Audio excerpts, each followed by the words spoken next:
உங்களுக்கு பாபாஜி தரிசனம் கிடைச்சிருக்கா? அப்படி கிடைச்சிருந்தா எந்த ஷேப்ல கிடைச்சிருக்கு? எல்லாரும் நினைக்கிறாங்க நான் பாபாஜி பார்த்துருவோம் அப்படின்னு. நிச்சயமா பார்க்க முடியாது. ஏதாவது ஒரு ஜென்மத்தில் நமக்கு ஒரு புண்ணியங்கள் இருந்தால் தான் அவருடைய காட்சி நமக்கு கிடைக்கும். உங்களுக்கு கிடைச்சிருக்கு? எனக்கு கிடைச்சிருக்குது, நான் பார்த்துக்கிறேன். மீண்டும் இப்போ கனவுலையே எனக்கு அடிக்கடி அந்த காட்சி கொடுத்துட்டு இருக்கிறாரு. அதாவது பேய் இருக்குன்னு சொன்னா கூட இந்த ஜெனரேஷன் நம்பிடும். ஆனா கடவுள் இருக்குன்னு சொன்னா போட பைத்தியக்காரன்னு சொல்லுவாங்க. நீங்க கடவுள்கிட்ட பக்கமா போகணுங்கிற ஒரு எண்ணத்துல உணர்வுத்தன்மையா இருந்தால் நிச்சயமாக பாபாஜினை இந்த இறைவனையே பெருமாளையே பார்க்கலாம். குறிப்பிட்ட நாட்களுக்கு பிற்பாடு நீ கிரியா பயிற்சி பண்ணிட்டே இருந்து ஒரு கட்டத்துல நீ சொன்ன மழை கூட வரும்ன்ற மாதிரி சில பேர் சொல்லுவாங்க. வரணும், இதுதான் உண்மை, வரும். சாத்தியம் இந்த காலகட்டம் இது சாத்தியம். ஆயிரக்கணக்கான பேருக்கு நம்மளுடைய பயிற்சி எடுத்தீங்களும் மழை வந்திருக்கு. அதோட ஆதார வீடியோவும் இருக்கு நம்ம கிட்ட. பெங்களூரில் நிமான்ஸ் ஹாஸ்பிட்டலில் வந்து ஆராய்ச்சி பண்ண வரவழைச்சிருந்தாங்க. நான் உட்காந்துட்டேன், பயிற்சி பண்ணுறேன். அவங்க ஸ்கேனிங் எல்லாம் பண்ணிட்டு நான் வந்து 1 மணி நேரம் பயிற்சி பண்ணுறேன். பயிற்சி பண்ண பின்னால் மகாதர் பாபாஜி குகைக்கு போயிட்டு தரிசனம் பண்ணிட்டு அப்புறம் அவங்களே பாட்டு புத்தர்மத்தெல்லாம் வந்து நாங்கள் செக் பண்ணோம். யாருக்கு இந்த மாதிரி பாடியில் இவ்வளோ ஒரு பவர் இருக்குன்னு நாங்கள் இது வரைக்கும் நாங்கள் கண்டதில்லை.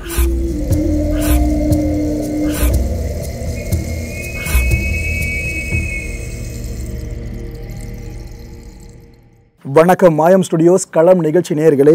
மகா கிரியா யோகி கந்தகுரு, இந்த பேர் எத்தனை பேர் கேள்விப்பட்டிருப்பீங்கன்னு தெரியல. ஆனால் இந்த நிகழ்ச்சி முடிஞ்ச பிற்பாடு கிரியா யோகாவை பற்றி இவ்வளோ விஷயங்கள் இருக்கா? அப்போ சின்ன சின்ன பசங்க சொல்கிறத விட இவர் சொல்கிறப்ப கிளாரிட்டி இவ்வளோ தெளிவாக கிடைக்குமா அப்படின்ற ஒரு கான்ஃபிடன்ஸ் உங்களுக்கே வரும் மக்களே. அந்தளவுக்கு நிபுணத்துவம் பெற்ற ஒரு பர்சன் தான் கூப்பிட்டுருக்கோம். நிகழ்ச்சிக்குள்ளே போகலாம். வணக்கம் ஐயா. வணக்கம் ஐயா. வணக்கம். எப்படி இருக்கீங்க ஐயா? நல்லா இருக்கிறேன். ஓகே, நீங்கள் நல்லா இருக்கிறீங்களா? நல்லா இருக்கு ஐயா. இந்த ஸ்லாங்கை கேட்கும் போதே சந்தோஷமாக இருக்கீங்களா ஐயா? இந்த கிரியா யோகா பற்றி நிறைய இடங்கள் நாங்கள் பார்த்துருக்கோம். எங்களுக்கு அதில் ஒரு முதல் டவுட் என்னென்னா, இது யோகாவா யோகமா? ஏன்னா சித்தர்கள் சார்ந்து பார்த்தீங்கன்னா யோகம்ன்ற டேர்ம் அதிகமாக கேள்விப்பட்டிருக்கோம்.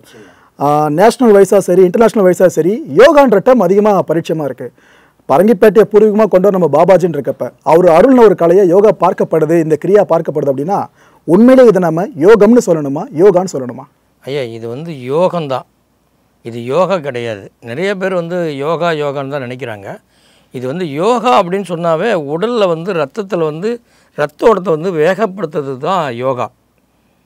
இது வந்து பார்த்திங்கன்னா யோகங்கிறது வந்து நம்மளுடைய மூச்சு மூலமாக, காற்று மூலிமா, பிராணக்காற்று மூலியமாக இந்த பிராணக்காற்றை நிரப்புறதுனால ரத்தத்தை சுத்தப்படுத்துறது தான் இது யோகம். அது நிறைய பேருக்கு தெரியாமல் தான் இப்போ யோகமான ஒரு பெரிய கன்ஃபியூஷன் இருக்கிறாங்க. ஆனால் உண்மையிலேயே அதுக்கு சொல்லணும்னா அந்த டேர்ம் யோகம்தான், யோகம். ஓகே, இப்போ 18 சித்தர்களை கேள்விப்பட்டிருக்கீங்களா ஐயா? அவங்க பண்ணதெல்லாம் என்ன, யோகமா யோகாவா? யோகம்தான். யோகம் ஏதோ அழுத்தம் திருத்தமாக சொல்கிறேன். அதாவது யோகம்தான் முதல்ல வந்து ஒரு விஷயத்தை வந்து உருவாக்குனது. அது மூலிமா இருந்து யோகாவும் இருந்தால் இன்னும் கொஞ்சம் நல்லா இருக்கும் அப்படின்னு சொல்லி யோகாவே அவங்க சித்தர்கள் உருவாக்குனாங்க, ஆசன முறைகளையும் உருவாக்குனாங்க. அப்போ யோகங்கிறது வந்து ஒரு மிகப்பெரிய ஒரு ஞான அறிவுக்கு உண்டான எட்டக்கூடிய இடம். அதனால் அந்த யோகம்தான் வந்து எல்லாத்தையும் உறுதிப்படுத்துறது. Okay okay. அதனால் அது தெரியாமல் தான் எல்லாருமே யோகான்னு நினச்சிக்கிறாங்க. கிரியா யோகம்னா யோகாவுக்காக போகணும் அப்படின்னு நினைக்கிறாங்க. ஆனால் யோகம்தான் இது உண்மை.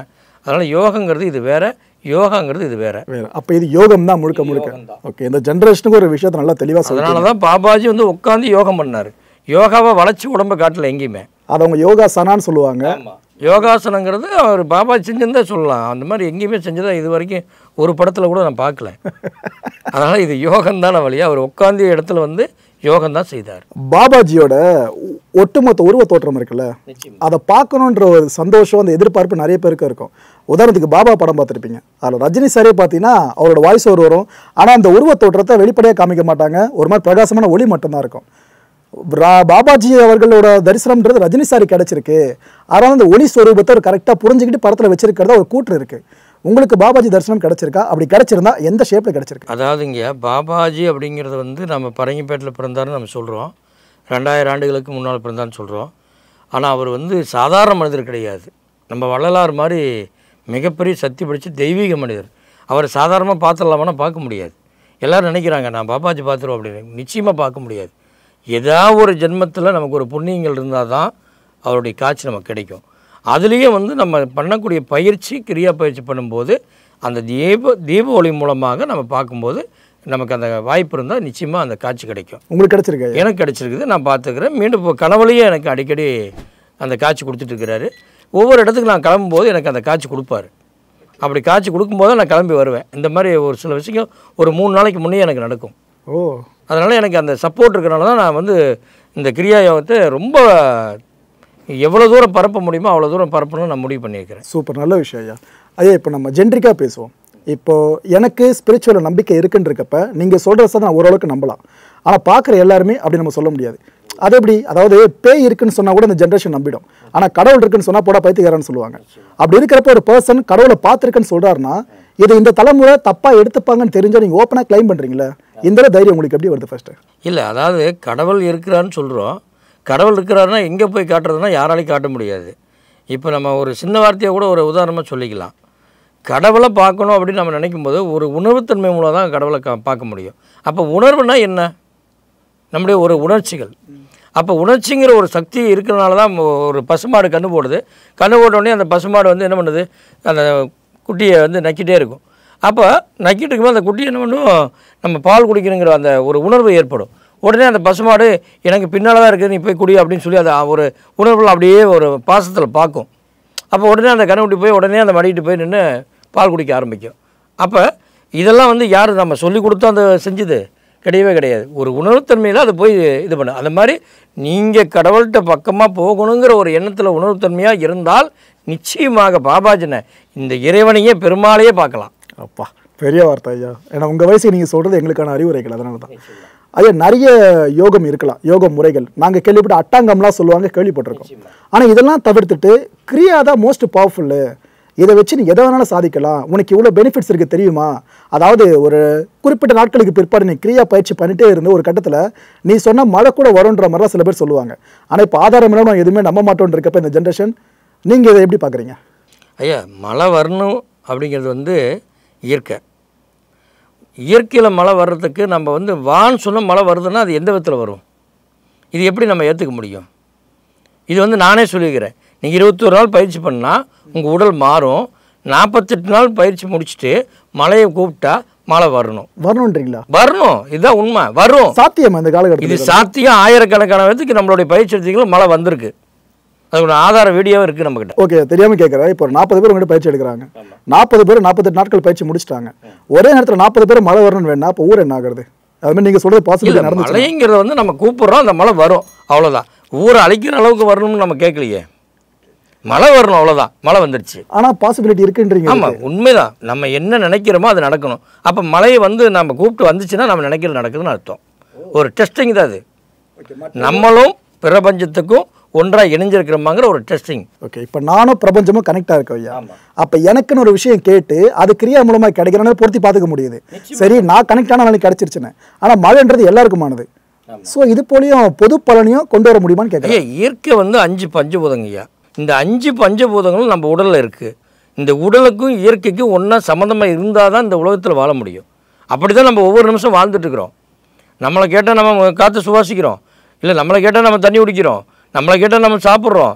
எதுவுமே கிடையாது. இங்கே பசிச்சா சாப்பிட்றோம், தேய்ச்சா குடிக்கிறோம், நம்ம தானாகவே காற்று வேணும்னா எடுத்துக்கிறோம், இந்த சூரிய ஒளி வேணும்னா உடனே எடுத்துக்கிறோம். இந்த மாதிரி இதெல்லாம் இயற்கையாகவே நமக்கு இயற்கை கொடுத்துட்டு தான் இருக்குது. ஆனால் என்னைக்காவது நன்றி சொன்னோம்னா அந்த இயற்கைக்கு ஒரு தடவை கூட நம்ம நன்றி சொன்னதில்லை. ஓகே ஐயா, எங்களை வெளிப்படையாக கேட்டுறேன்.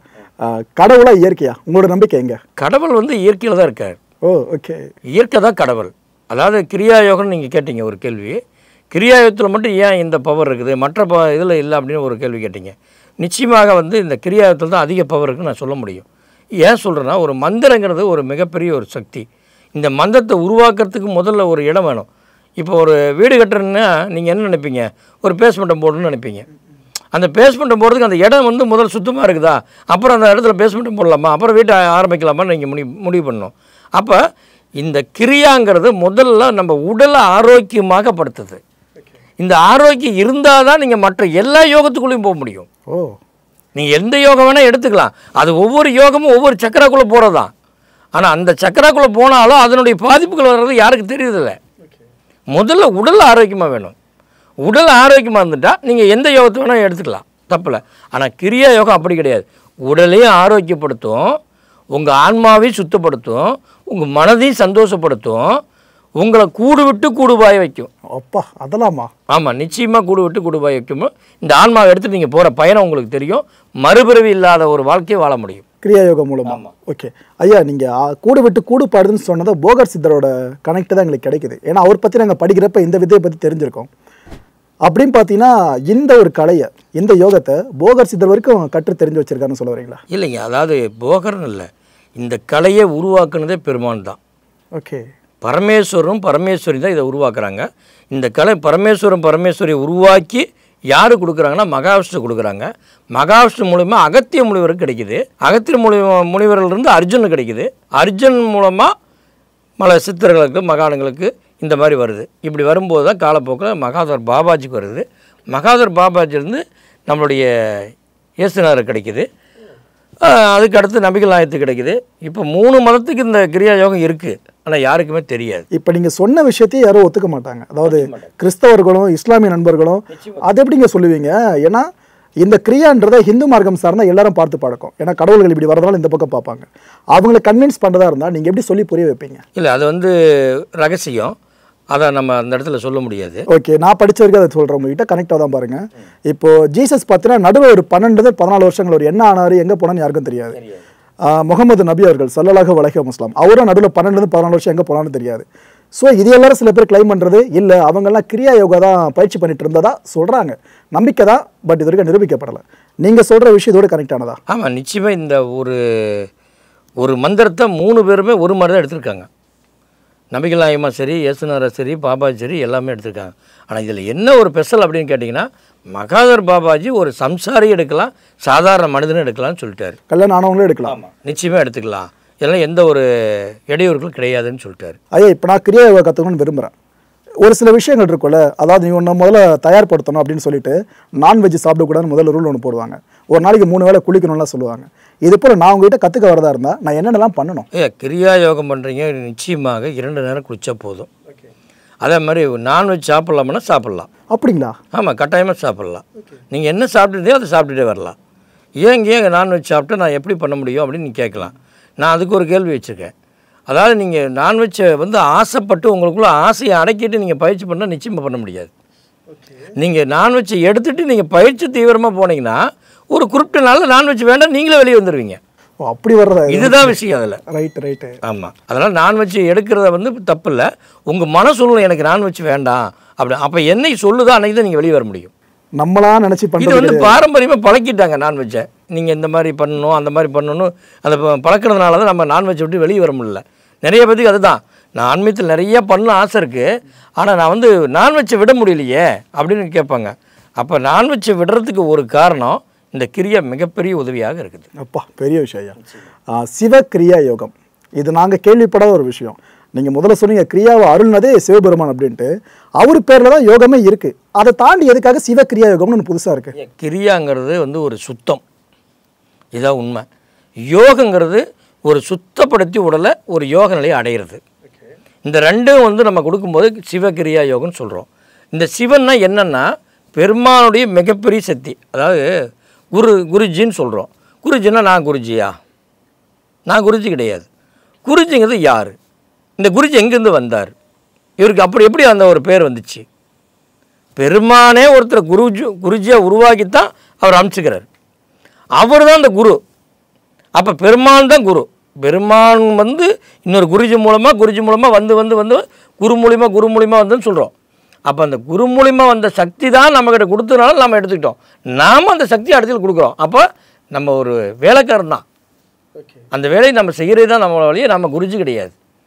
அதனால் அந்த பெருமானுடைய கருணை குரு மூலிமா போகிறதுனால அந்த குரு உள்ளே வந்ததுனால எனக்குள்ளே அந்த ஞானம் வரும்போது அது ஆட்டோமேட்டிக்காக உங்களுக்கு பார்த்தீங்கன்னா ஈஸியாக புரியும். நீ இதில் போ அப்படின்னு அது காட்டும். அதுதான் குரு.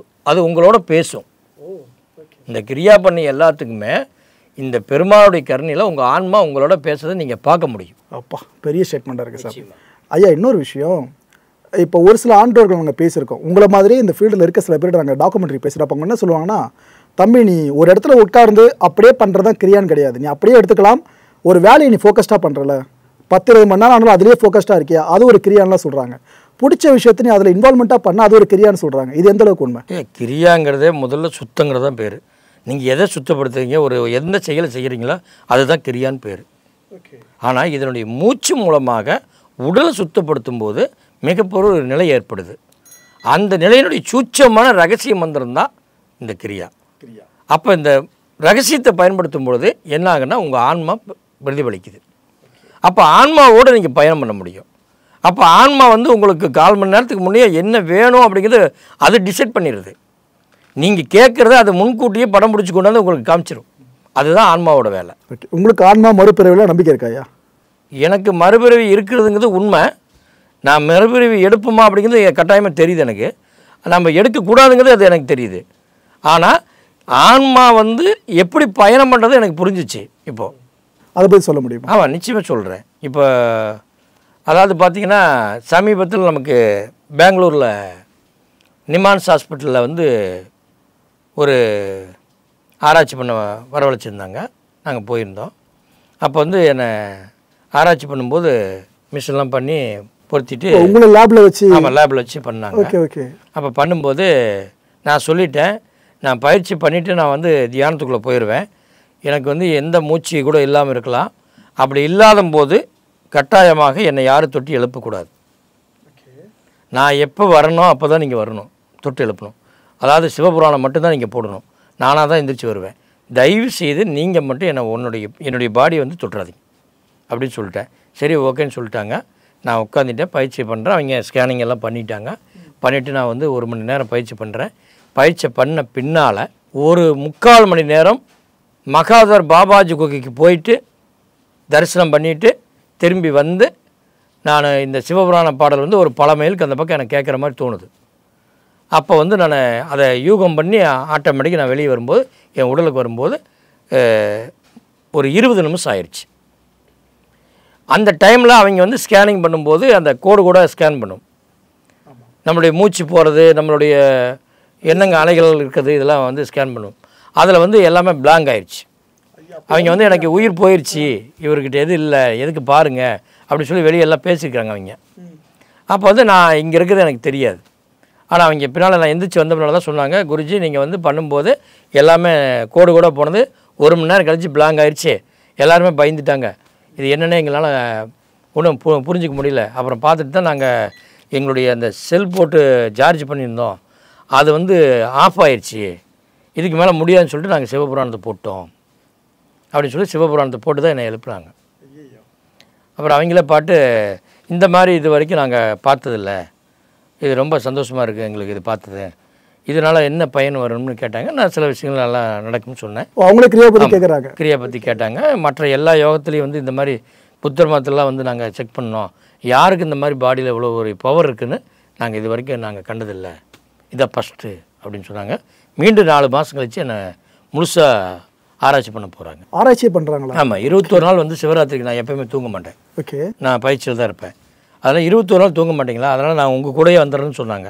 இல்லை நாங்கள் வந்து 21 நாள் வந்து இங்கே சிவராத்திரி நடக்கிறோம், நாங்கள் உங்களுக்கு கொடுக்க முடியாது, நான் முடிச்சுட்டு வந்து உங்களுக்கு 21 நாள் பயிற்சி நான் பண்ணி காட்டுறேன் அப்படின்னு சொல்லிக்கிறேன், எடுக்கிறேன்னு சொல்லிக்கிறேன். கூடிய விரைவில் அதை நடக்கும். ஆனால் ஐயா புரிதல் கேட்குறேன், நீங்கள் சாப்பிடாமல் ஒரு அதிகபட்சம் 2 நாள் 3 நாள் தாக்கு பிடிக்கலாம், தண்ணி குடிக்காமல் ஒரு அதிகபட்சம் 4 இல்லை 2 நாள் அவ்வளோதான். அதுக்கும் தூங்காமல் தாக்கு பிடிக்கிறது ரொம்ப ரொம்ப ரொம்ப ரொம்ப கஷ்டம். எப்படி 21 நாட்கள் தூங்காமல் இருக்க முடியும்? ஐயா அது எப்படின்னா, எனக்கு மௌன சுத்தர்னு சொல்லி தான், எனக்கு கிரியாவுக்கு சம்மந்தம் இல்லைங்க, பாபாஜாருன்னு எனக்கு தெரியாது. அப்படி ஒரு சமீபத்தில் நான் வடநாடு போயிருக்கிறேன், என்னுடைய சூழ்நிலை கெட்டு போய். அப்போ வந்து அமர்நாத்தில் தான் எனக்கு இந்த பயிற்சி கிடைக்கிது. பயிற்சி எப்படி கிடைக்குன்னா, மௌன சுத்தர் ஒருத்தர் வந்து 4 வருடங்களாக என்னை வந்து காத்திருக்கிறார் பார்க்குறதுக்காக. என்னுடைய அங்க அடையாளத்தை வச்சு அவர் பார்க்குறாரு. அப்படி பார்க்கும் பொழுது எனக்கு அந்த பயிற்சி கிடைக்கிது. கிடச்சது இன்றைக்கி கொடுக்குறேன்னு சொல்கிறாரு. அன்றைக்கி நாங்கள் எடுக்க போகும்போது நான் குளிச்சுட்டு போய் உட்காரும்போது பசி எடுத்துருச்சு. நான் அவர்கிட்ட சொல்கிறேன், ஐயா ஒரு 2 இட்லி சாப்பிட்டு வந்து உட்காந்துட்டுமா அப்படின்னு கேட்குறேன். உட்கார சொல்லி தீர்த்த கொஞ்சமாக கையில் கொடுத்தாரு. அவ்வளோதான். 48 நாளும் நான் சாப்பிட கிடையாது. ஐயோ. 48 நாள் நான் தூங்க கிடையாது. அந்த தீர்த்தத்தினாலையா? ஆமாம். 48 நாள் முடிஞ்சு மீண்டும் தீர்த்தம் கொடுத்து அவர் எப்படினாரு, நீ எந்திரிச்சிக்கோ அப்படின்னாரு. அப்போ தான் நான் எந்திரிச்சேன். அது வரைக்கும் அவர் கூடயே சுற்றுறேன், அவர் கூடயே இருக்கிறேன், அவர் கூடயே பயிற்சி பண்ணுறேன், எல்லாமே தெரியுது. ஆனால் உணவை பற்றி எனக்கு ஒரு எண்ணம் தோணலை, நான் தண்ணி குடிக்கிற ஒரு எண்ணம் தோணலை, எதுவுமே எனக்கு தூக்கமே வரல. ஐயா இன்னும் டீப்பாக கேட்குறேன், இது ஒரு மாதிரி ஹலோசினேஷனா இல்லை நம்ம நினச்சிக்கிட்டு அப்படி இருக்கோமா இல்லை உண்மையிலே நடக்கிற விஷயம்? உண்மையுமே நடக்கிறதாங்க. இந்த பயிற்சிக்குள்ளே நீங்கள் தொடர்ந்து பண்ணும்போது அதில் ஒரு சில டெக்னிக்கல் இருக்குது, அதை பண்ணால் நமக்கு தூக்கம் வராது, நம்ம உடலுக்கு என்ன சோர்வோ அதை சரி பண்ணிடும். ஓகே ஐயா, இப்போ நீங்கள் ஒரு சொல்கிறீங்களே, இந்த காணொலி பார்க்குற பல பேருக்கு அந்த ஆசை வரும், ஓ கிரியா யோகா கற்றுக்கிட்ட இவ்வளோ நல்ல விஷயங்கள் இருக்கான்னு சொல்லிட்டு. அப்படி அவங்க தேடி போவாங்களே, எல்லாரும் உங்ககிட்ட வர முடியாது, நீங்கள் ஒரு இடத்துல இருப்பீங்க, அவங்க ஒரு இடத்துல இருப்பாங்க. ஒரு குருவை நான் தேர்வு பண்ணணும் அப்படின்னா இந்தந்த தகுதிகளை பார்த்து நீ தேர்வு பண்ணப்போ அப்படின்னு நீங்கள் மக்களுக்கு சொல்கிற விருப்பம் ஐயா? ஐயா அதுதான் சொல்கிறேன், ஒரு மனிதன் வந்து வாழ்க்கையில் வந்து கிரியா யோகத்தை எடுக்கணும். எடுத்து அப்படின்னா மைண்டு வந்து மறு யோகம் எடுக்க வேண்டிய அவசியம் அந்த குரு எப்படி தேர்வு பண்ணுறது அவங்க? அதான் அவங்க வந்து நான் தான் சொல்கிறேன்னே, நீங்கள் இந்த பயிற்சி எடுத்தீங்க அப்படின்னா 21 நாளில் பெரிய மாற்றம் உங்களுக்கு கிடைக்கும். உங்களுடைய உடலில் இருக்கிற அத்தனை நோய் குணமாகும். அது மட்டும் இல்லை, நீங்கள் என்ன நினைக்கிறீங்களோ அதை சக்ஸஸ் பண்ண முடியும். 48 நாள் தொடர்ந்து பண்ணிங்கன்னா மழை வரும். அதுக்கு பின்னால் உங்களுடைய தொழில் விருத்தி ஆகும். இதெல்லாம் நீங்கள் நினைக்கிறீங்களோ அதெல்லாம் ஆசையை அனுபவிக்க முடியும். இதுதான் மிகப்பெரிய ஒரு பவர். ஓகே, எனக்கு என்ன இன்னொன்று ஒன்று புரியலையா? இப்போ ஆசைகள் துறந்து ஒரு திறவுகோலாக கிரியா இருக்குன்ற பட்சத்தில் எனக்கு இதெல்லாம் வேணும்னு சொல்லி கிரியா கற்றுக்கிறது ஒரு பெரிய ஆசை தானே ஐயா? கிரியாவை கற்றுக்கலாம், எனக்கு இதெல்லாம் வேணும்னு ஆசைப்படலாம். அதை எப்படி அடைய முடிகிற ஒரு நாணம் நமக்குள்ளே வேணும். நான் வந்து உட்காந்துட்டேன் எனக்கு பெரிய வீடு வேணும்னு கேட்டால் சாதாரணமாக வீடு வராது. மக்கள் வீடு தான் நினைப்பாங்க. இப்போ இப்படி தான் எல்லாரும் பார்த்துட்டு இருக்கிறாங்க. நிச்சயமாக அப்படி கிடையாது. அந்த பெரிய வீடு கிடைக்கிறதுக்காக நான் என்ன செய்கிறோம் அப்படிங்கிற ஒரு விஷயத்தை நீங்கள் உள்ளே உணர்ந்து பார்த்துட்டிங்கன்னா அந்த நாணத்தில் உங்களுக்கு புரிஞ்சிடும். அப்போ ஈஸியாக அந்த வீடு உங்களுக்கு கிடைச்சிடும். இதுதான் ஒரு நாணங்கிறதா பேரறிவு. ஓகே, சும்மா இரு சுகமா இரு. இது எங்களுக்கு நிறைய இதுக்கு முன்னாடி இந்த சாமியார்களாக இருக்கட்டும், ஸ்பிரிச்சுவலில் இருந்த சில லீடர்ஸாக இருக்கட்டும், அவங்களாம் ஒரு ஃபேஸ் லைனை வச்சுருப்பாங்க, டேக்லைன் மாதிரி. இது உங்களுக்கான ஒரு டேக்லைனா இல்லைன்னா இதுக்கு பின்னாடி எதனா காரணங்கள் இருக்கு? இல்லை, இது வந்து எல்லாரும் திரும்பி பார்க்கணுங்கிறதுக்காக நான் வச்சுக்கிறேன். சும்மா இரு சுகமா இரு என்றும் ஆனந்தமாக இருன்னு சொல்லிட்டு போயிடுவேன். என்னுடைய காரில் கூட நான் வச்சுக்கிறேன். ஏன்னா படித்து பார்த்த உடனே அவங்களுக்கு ஒரு கன்ஃபியூஸாகவும் ஒரு குழப்பமாகும். ஏன் இப்படி வச்சுக்கிறாரு? சும்மா இருந்தால் எப்படி வேலைக்கு போக நம்ம எப்படி சம்பாதிக்கிறது, எப்படி சாப்பிட்றது அப்படின்னு கேட்பாங்க. நான் அப்போ தான் சொல்லுவேன், சும்மா இருக்குன்னா இது இல்லை தம்பி. சும்மா இருக்கும்போது உன்னுடைய உடலை எந்த ஒரு செயலாட்கமும் இல்லாமல் இருக்கிறதா சும்மா இருக்கிறது. அப்படி சும்மா இருந்து மிகப்பெரிய நிலையில் அடைஞ்சி அப்படின்னா பேரானந்த ஆற்றல் வந்து பிரபஞ்சத்தில் உனக்கு நிறைய இறங்கும். அந்த சுகத்தை நீ அனுபவிச்சிட்டின்னா நீ எப்பயுமே நீ ஆனந்தமாக இருக்க முடியும். இதுதாங்க இதனுடைய மிகப்பெரிய ரகசியம். ஓகே, மேலே கேட்க மேலோட்டமாக இருந்துச்சு, அர்த்தம் பார்க்குறப்ப பெரிய விஷயமால தெரியுது இது. ஓகே ஐயா, சிவராத்திரிக்கு முன்னாடி சில நாட்களுக்கு தூங்காமல் இருப்பேன்லாம் சொன்னீங்களே, அது நீங்கள் மட்டும்தானா இல்லை உங்களை ஃபாலோ பண்ணிட்டு இருக்க அவங்கள சேர்த்தா? இல்லை, நம்மளுடைய கிரியாயோகிகள் எல்லாத்தையுமே நான் தூங்க வைக்காமல் வச்சுருக்க முடியும்.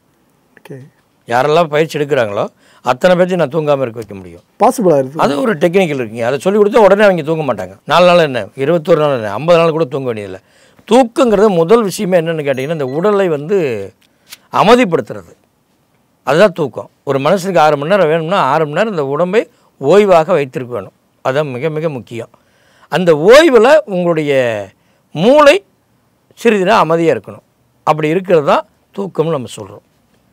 அப்போ இந்த அமைதியை தியானத்து மூலமாக பயன்படுத்தும் பொழுது ஆட்டோமேட்டிக்காக உங்களுக்கு தூக்கம் தேவையில்லை. இப்போ தூக்கம் தேவையில்லைன்ற ஸ்டேட்டஸில் நிறைய பேர் இருக்க மாட்டாங்க. ஏன்னா வேலைக்கு போவாங்க, காலேஜுக்கு போயிட்டு வருவாங்க, ஸ்கூலுக்கு போவாங்க. அவங்களுக்கு என்னன்னா படுத்த நல்லா தூக்கம் வரணும்ப்பா. அதாவது வேலைக்கு போயிட்டு பொன்னாட்டி புள்ளி பார்க்க ஆரம்பித்த பிற்பாடு எனக்கு தூக்கமே வரமாடுது, மைண்டு ஓடிக்கிட்டே இருக்குது, 2 மணி நேரம் தூக்கம் வரலன்னு சொல்கிறவங்க நிறைய பேர் இருக்காங்க. அவங்களும் நம்ம ஐயா இந்த வீடியோ நம்ம பார்த்துட்டு இருப்பாங்க. அவங்களுக்கு நீங்கள் சொல்கிற ஒரே ஒரு இன்புட் ஐயா, படுத்ததும் தூக்கம் வரணும் அப்படின்னா என்ன பண்ணணும்? கிரியா எடுக்கணும். கம்பல்சரி கிரியா. தூக்கம் வராமல் இருக்குன்னா கிரியா எடுக்கணும். தூக்கம் வரணுனாலும் கிரியா எடுக்கணும். கான்ட்ராஸ்டாக இருக்குது. எல்லாருமே மனக்குழப்பத்தில் தான் இன்றைக்கி உலகத்தில் ரொம்ப வேதனைப்பட்டு வாழ்கிறாங்க. இந்த மனக்குழப்பமும் டென்ஷனும் இந்த பிரச்சனையும் இருக்கிறதுக்கு காரணமே நம்ம தான். ஆசையோடைய மிகப்பெரிய காரணம். இந்த ஆசையை எப்படி கையாளுங்கிற ஒரு விஷயம் வேணும். ஆசைப்படலாம், அதை எப்படி கையாளுங்கிற ஒரு விதம் வேணும். அந்த கையாளுங்கிற ஒரு விதத்தை கற்றுக்கணுன்னா கிரியாக்குள்ளே உள்ளே போய் நீங்கள் பயிற்சி பண்ணும்போது தான் உங்களுக்கு ஆசை எப்படி பயன்படுத்துங்கிற ஒரு மிகப்பெரிய ஒரு புதிரே தெரியும். இப்போ ஐயா ஒரு டிமாண்டுன்னு ஒரு விஷயத்தை ஏற்படுறப்ப அதுக்கு மக்கள் கூட்டம் அதிகமாக தேடி ஓட ஆரம்பிக்கும். ஃபார் எக்ஸாம்பிள் ஒரு டைமில் இந்த கருங்காலி மாலை இருக்குல்ல, இதை செலிபிரிட்டிஸ்லாம் போடுறாங்கன்னு தெரிஞ்சதும் அது என்ன பண்ணாலும் தெரியல, ஆனால் நிறைய பேர் அதை நோக்கி ஓடினாங்க. அதே போல் ருத்ராட்சம் இதை போட்டால் எதுவும் இருப்பா, அந்த சூப்பர் ஸ்டார் போட்டிருக்காருப்பா, மருமகம் போட்டிருக்காருப்பா, எதுவும் சொல்லுவாங்க. அதை தேடி ஒரு கூட்டம் ஓட ஆரம்பிச்சுது. இப்போ சமீப காலமாக இந்த ருத்ராட்சம் அடிக்கிறவங்க எண்ணிக்கை அதிகரிச்சிட்ருக்கு. இதை ஆக்சுவலாக நீங்கள் எப்படி பார்க்குறீங்க? பக்திக்காக போடுறீங்கயா? ஒன்றும் இல்லை, சாதாரணமாக உத்திராட்சி அப்படின்னா சிவபெருமானுடைய நெற்றிக்கிலிருந்து பிறப்பெடுத்தது அப்படின்னு சொல்லக்கூடியது. உத்திராட்சிங்கிறதுக்கு எப்பயுமே பிரபஞ்சத்துடைய ஆற்றல் சக்தி இழுக்கக்கூடிய சக்தி உண்டு. இந்த உத்திராட்சி விஷத்தை எடுக்கக்கூடிய தன்மை உண்டு. அந்த காலத்தில் சித்தர்கள்லாம் வந்து ஏன் உத்திராட்சி போட்டாங்கன்னா ஏதாவது ஒரு விஷத்தை வச்சுட்டாங்க அப்படின்னா அதை கண்டுபிடிக்கிறதுக்கு அந்த உத்திராட்சி பயன்படும். இந்த உத்திராட்சி போய் அந்த சாப்பாட்டு மேலே பிடிச்சாங்க அப்படின்னா அது சுத்தம், ரிவர்ஸில் சுற்றிச்சுன்னா அதில் ஏதாவது ஒரு காரணங்கள் இருக்குது அப்படின்னு கண்டுபிடிச்சி இடைமறிக்க பண்ணிக்கணும். இப்போ நீங்கள் லேபுக்குலாம் போன சொன்னீங்களா, அங்கே இதெல்லாம் டெஸ்ட் பண்ணி பார்த்தீங்களா? ருத்ராட்சம் சம்பந்தம் இல்லை, நான் அதை வந்து நான் டெஸ்ட் பண்ணல. நீங்கள் ஜஸ்ட் அனுபவத்தில் சொல்கிறீங்க? நான் அனுபவத்தில் சொல்கிறேன். ஓகே. அப்போ இந்த உத்திராட்சி ஏன் தொண்டையில் நம்ம வந்து போட்டோம் அப்படின்னு கேட்டிங்கன்னா இந்த தொண்டையினுடைய பகுதியை வந்து விசுத்தி சக்கரம்னு சொல்கிறோம். விஷத்தின்னு என்ன, விஷம் உள்ள இடம் அப்படின்னு சொல்கிறோம். அப்போ சிவபெருமான் கழுத்து வரைக்கும் தான் விஷம் இருந்தது. இந்த விஷம் கீழே இறங்காமல் இருக்கிறது இந்த உத்திராட்சி போட்டது. இந்த உத்திராட்சி போடும்போது என்ன, அது சிவசிவான்னு சொல்லுமா, அப்போ அந்த விஷத்தை வெளியே எடுத்துருமா. அது மாதிரி உத்திராட்சி போடும்போது நம்ம உடலில் இருக்கிற தேவையில்லாத எல்லா விஷயங்களையும் உரியக்கூடிய சக்தி இதுக்கு உண்டு. அதாவது நெகட்டிவ் எனர்ஜி கொண்டு எல்லாத்தையுமே நிச்சயமாக உத்திராட்சி ஒவ்வொரு மனிதனும் போடணும். ஐயா நான் வந்து நான்வெஜ் சாப்பிட்றேன், நான் எப்படி உத்திராட்சி போட முடியும்? தாராளமாக போட்டுக்கலாம், தப்பு கிடையாது. நீங்கள் குறிப்பிட்ட நாள் ஆனால் நீங்களே உத்திராட்சி போட்டிருக்கும் போது நான்வெஜ் விட்டு வெளியே வந்துடுவீங்க, மிகப்பெரிய மாற்றம் அடையும். ஐயா இந்த ருத்ராட்சம் பற்றி ஒரு விஷயம் சொன்னீங்களே, விசுத்தின்னு சொல்லிட்டு, இப்போது மூலாதாரம், சுவாதிஷ்டானம், மணிப்பூரகம், அனாகதி, விஷ்ணுதி, ஆக்னேயம், அப்படியே சகசரம் ஃபுல்லாக மேலே போகுது. இதில் நீங்கள் விசுத்தின்னு சொல்லி முடிக்கிறது நீலகண்டரை குறிக்கிற மாதிரி ஒரு விஷயம் வந்துடும். விஷயத்தை ஆழக்காயம் எடுத்து இங்கே வச்சு அதுக்கப்புறம் இறக்குறது. எதுக்காக சித்தர்கள்னாலும் சரி, ருத்ராட்சனாலும் சரி, சிவபெருமான் தான் அங்கே வந்து நிற்கிறாரு. சரி, அதில் தான் நிற்கிறாருன்னு பார்த்தா கிரியா பற்றி நீங்கள் பேசும்போது சிவபெருமானோட பேரை கொண்டு வந்துடுறீங்க. மற்ற கடவுள்களே கிடையாதா? ஒன்லி சிவபெருமான் மட்டும் தானா? ஐயா கடவுளுங்கிறது எல்லாருமே இருக்காங்க. கடவுள் வந்து ஒன்று தான். இந்த இறைசக்தி ஒளி வடிவமானவர், இவர் இயற்கையோடு சார்ந்தவர். இந்த இயற்கையோடு சார்ந்தவர் இறைவன் நம்ம உடலில் இருக்கிறனால தான் நம்ம செயல்படுறோம். அதுக்கு பேர் தான் உயிர்னு சொல்கிறோம். இந்த உயிர் உள்ள வரைக்கும் தான் இறைவன் இருப்பார். உயிர் இல்லைன்னா இறைவன் இருக்க மாட்டார். அதுதான் ஆன்மான்னு சொல்கிறோம். இந்த இறைவன் எங்கேருந்து வந்தார்? சூரிய ஒளியிலிருந்து வந்தார். எல்லா கோயிலையும் நீங்கள் கும்பாபிஷேகம் பண்ணால் முதல்ல சூரியன்றது தான் முதல்ல ஒளி வாங்குவாங்க. அந்த தீப்பிழம்பை எடுத்து தான் அடுத்த கோயிலை கும்பாபிஷேகமே பண்ணுவாங்க. அது மாதிரி எல்லா உயிர்களும் சாதாரணமாக பார்த்தீங்கன்னா மழை தண்ணி பிடிச்சி வச்சிங்கன்னா சூரிய ஒளி பட்டால் மட்டும்தான் அந்த உயிர் பிறக்கும், பூச்சி உற்பத்தி ஆகும். இல்லை பிறக்காது. நீங்கள் ஒரு வருஷம் 10 வருஷம் வச்சுருந்தாலும் அந்த தண்ணியில் எதுவுமே இருக்காது. எல்லா உயிர்களும் இந்த சூரியனுடைய பிறப்புலேருந்து தான் வருது. இது வந்து மிகப்பெரிய ஒரு ஒளி மூலமாக தான் இறைவன் இருக்கிறார் என்பது ஒரு நிச்சயம். இது ஒவ்வொன்றுக்கும் நம்ம சொல்கிறோம். பெருமானுங்கிறது இந்த இயற்கையை உருவாக்கணும் அவர் தான் சிவபெருமாள். அதிலிருந்து நம்ம உடலில் இப்போ 112 சக்கரான்னு சொல்கிறோம். இந்த 112 சக்கராக்குள்ளே ஒவ்வொரு சக்கராவையும் நம்ம தூண்டும்போது எந்த இடத்துல இருக்கிற சக்கராவை எப்படி நம்ம எழுப்புகிறோமோ அந்த கடவுளுக்கு உண்டான பேரை நம்ம வச்சுக்கிறோம். இவ்வளோ தான் விஷயம். ஓகே ஐயா.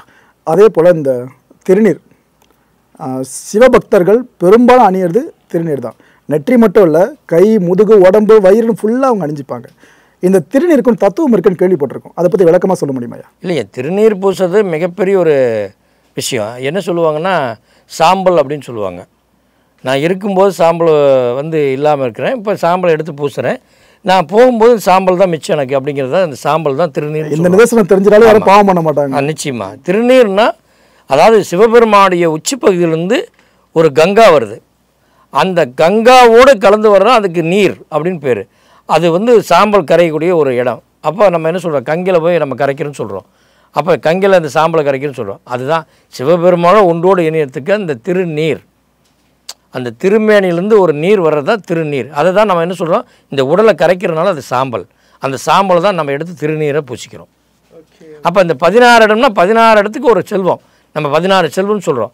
எனக்கு இது வேணும், எனக்கு அது வேணும் அப்படின்னு சொல்கிறோம். இந்த மாதிரி 16 விதமான ஒரு அங்க விஷயம் இதுக்குள்ளே சிவபெருமானுடைய ரகசியம் இருக்குது. ஐயா, தீட்சைக்கும் கிரியா யோகத்துக்கும் என்ன சம்பந்தம்? அதாவது தீட்சினாவே குரு தீட்சின்னு பேருங்க. அது குரு தீட்சின்னு நான் தொட்டு கொடுத்தா குரு தீட்சை அப்படின்னு சொல்கிறேன், அது பொய். அந்த மாதிரிலாம் யாராலையும் கொடுக்க முடியாது. அவங்களுடைய கர்மா நம்மளை வந்து பாதிக்கும். குரு தீட்சைங்கிறது பெருமானுடைய கருணையில் வர்றது. அது வந்து ஆத்மலிங்கம் மூலமாக எனக்கு மௌன சித்தர் கொடுத்தாரு. அந்த மௌன சித்தர் கொடுத்த லிங்க வடிவத்தில் தான் நான் வந்து தீட்சை கொடுக்குறேன். அந்த தீட்சையை வந்து அவங்களுக்கு நெற்றியில் வச்சு செலுத்தும்போது சிவதீட்சின்னு அதுக்கு பேர். இந்த சிவதீட்சை கொடுக்கும்போது கிரியா அவங்க எடுக்கும்போது சிவ தன்மையோடு அவங்க வாழணும் அப்படின்னு தான் நம்ம கொடுக்குறோம். அப்போ தான் சிவகிரியா யோகம்னு சொல்கிறது. அப்போ மிகப்பெரிய ஆற்றல் அதிலிருந்து இறங்குறதுனால தான் அவங்களுக்கு அந்த சக்தி அதிகமாக கூடுது. ஓகே ஐயா. ஐயா, நிகழ்ச்சியோட இறுதி கேள்வியாக கேட்டுறேன் ஐயா. இப்போ ஈரோட்டில் தான் ஈவெண்ட் ஒன்று பண்ணுறதா கேள்விப்பட்டோம், சிவராத்திரி சார்ந்து. அதை பற்றியும் உங்களோட இந்த யோகம் கற்றுக் கொடுக்குற விஷயம் இருக்குல்ல, இதை பற்றி நீங்கள் சொல்லி நிகழ்ச்சியை முடிச்சிடலாம் ஐயா. அதாவது நம்மளது இப்போ வர ஜனவரி 5ஆம் தேதி வந்து ஈரோட்டில் ரத்னாதிசி ஹோட்டலில் நம்முடைய கிளாஸ் நடக்குது. இது இந்த மாதம் 5ஆம் தேதி. அதுக்கு அடுத்த ஜனவரி மாதம் 5ஆம் தேதி. அடுத்து பிப்ரவரி 26ஆம் தேதி மகா சிவராத்திரி. இதுவும் ஈரோட்டில் தான் நடக்குது. இது வந்து ரொம்ப பிரம்மாண்டமாக நடக்க போகுது. நடக்கிறத வந்து நீங்கள் எல்லோரும் கலந்துக்கணும் அப்படின்னா நிச்சயமாக முன்னாலே பதிவு பண்ணணும். அதாவது பார்த்திங்கன்னா அங்கே நடக்கிற விஷயம் என்னென்னு கேட்டிங்கன்னா, அன்று மட்டும் நீங்கள் கிரியா பண்ணுறதுல ஒரு 1000 மடங்கு பவரை நீங்கள் பார்க்க முடியும். நீங்கள் மற்ற இடத்துல கிளாஸ் நடக்கிறத விட இந்த மகா சிவராத்திரியில் வந்து நீங்கள் கிரியா யோகம் பண்ணி அந்த தீட்சை பெறும்போது ஒரு 1000 மடங்கு சக்தியை நீங்கள் உள்வாங்கிக்க முடியும். அதுதான் அன்றைக்கி நடக்கிற விஷயம். கட்டாயம் எல்லாருமே எடுத்துக்கலாம். ஈரோட்டில் நடக்குதுங்க. ஐயா, நிகழ்ச்சியில் கலந்துக்கிட்டு எல்லா கேள்விகளுக்கும் வெளிப்படையாக பதில் சொன்னீங்க. ஒரு ஈவெண்ட்டை பற்றினா ஒரு அனௌன்ஸ்மெண்ட் கொடுத்துருக்கீங்க. பாப்பா ஐயா, மக்கள் எந்த அளவுக்கு ஈர்க்கப்படுறாங்க. நிகழ்ச்சியில் கலந்து ரொம்ப நன்றி ஐயா. நன்றி, வணக்கங்க.